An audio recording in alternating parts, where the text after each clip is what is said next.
Okay, I'm ready. All right. Well, I guess I'd just like to start out by asking you to introduce yourself, just like your name and your role in Project Prepare. Okay, my name is Alonzo Cavin. I'm Director of Project Prepare, Associate Professor of Education, and Director of State and Federal Programs. Great. So, how did you originally find out about Project Prepare, and what led you to get involved? Purely by accident. Purely by accident. I was teaching the seventh grade in Wilmington, Delaware, and it was a very, very warm early spring day. And my students, seventh graders, 12 years old, were just so rambunctious that I just had to sit at my desk and sort of chill out, as they say, you know, because ordinarily, this is around 3:45, ordinarily I'd have been out of the building by 3:15, put on my whites, and gone up to the tennis courts. See, in those days you had to wear white, okay? But I was just sitting there, and the director of curriculum for the city of Wilmington, Peter Miller, who's also from the city of Chester, I might add, came up and he had a job description. And he said, Cav, I'm glad that I caught you in the building because I wanted to show you this. You know, and if you hadn't been here, then I'd have gone up further north to the high school. There's another guy who might fit this description. This is what they wanted. They wanted a black male English teacher who was familiar with the city of Chester but had never taught in the city of Chester. The implication was that the school system, whatever, I don't want to really get into that. But anyway, that was the prerequisite, okay? If, some military background was desirable, but, not necessary. So I looked at this thing, I said, Pete, does somebody at P.M.C. know me? Because I'm a black male English teacher, former naval officer, never taught in the city of Chester a day in my life, So he said, well, here, why don't you talk to him? I said, well, Peter, I just finished my master's degree, which meant that every summer for the last 2 summers or so, I'd been in school. And I said, I think I just want to just relax this summer, play tennis, drink, have a good time. So I said, well, I'll talk to him anyway. So I called the assistant director of development, a fellow named Steve Braverman. And I said, Peter Miller gave me this, and he suggested that I give you a call. He said, okay, well. So we met, believe it or not, at the University of Delaware, because he lived in Delaware also. It would have been easier for me to meet him here, because, the section of Wilmington which I live in is about 12 miles from here. The University of Delaware is about 20 miles from my house. Right. And about 22 miles from his house. But, who knew? So anyway, we met. And he said,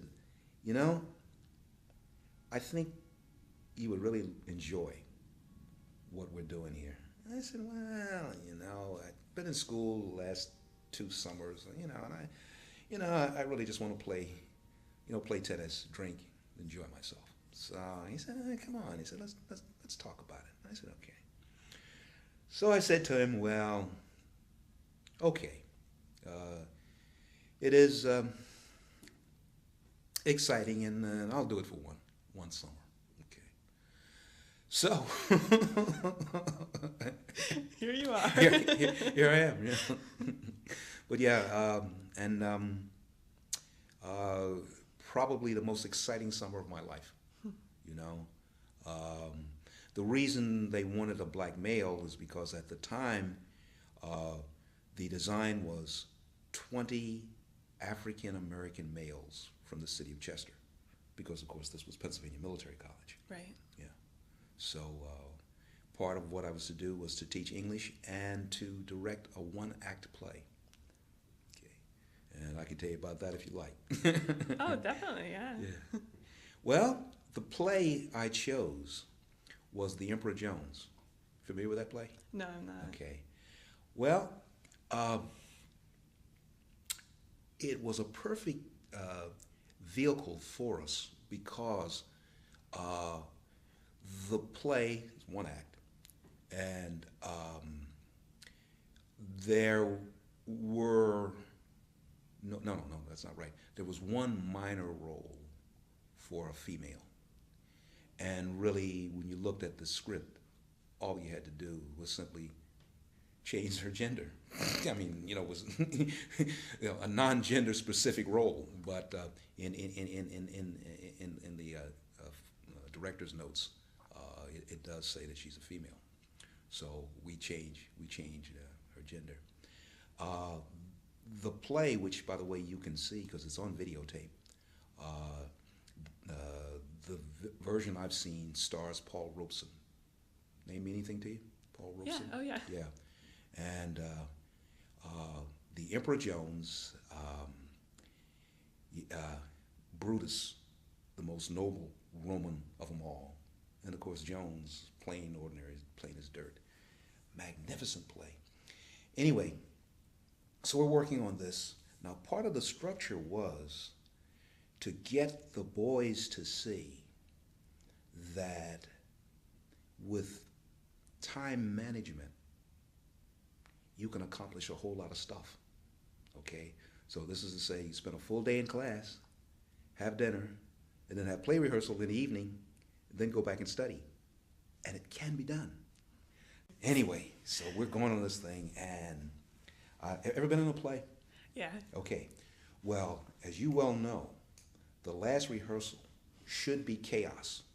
Because if it isn't, if everybody's relaxed and everybody, oh, because you need that certain amount of tension to get your performance. Well, anyway, it's chaos. It's absolutely chaos. And I said, oh, wow, okay. So, the notes and for the life of me, the playwright, and this is just terrible for a literature person to, but I'm blocking on his name right now, but anyway, it'll come to me as we go along. Anyway, left nothing for the director to misconstrue or whatever. So he's got director's notes, and this is what he says about Brutus Jones.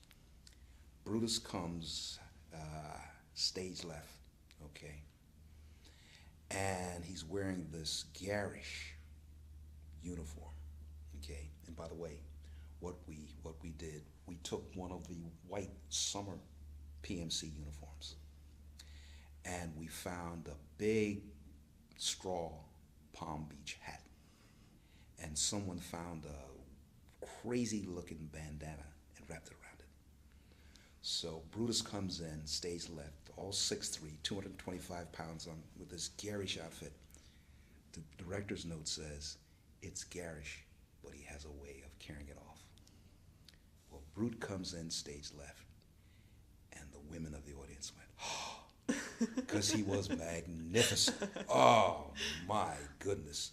And it was at that moment that the boys knew that we had a real hit on our hands. I mean, this was, whoa, and they got into this thing, and I mean, it was, it was just wonderful.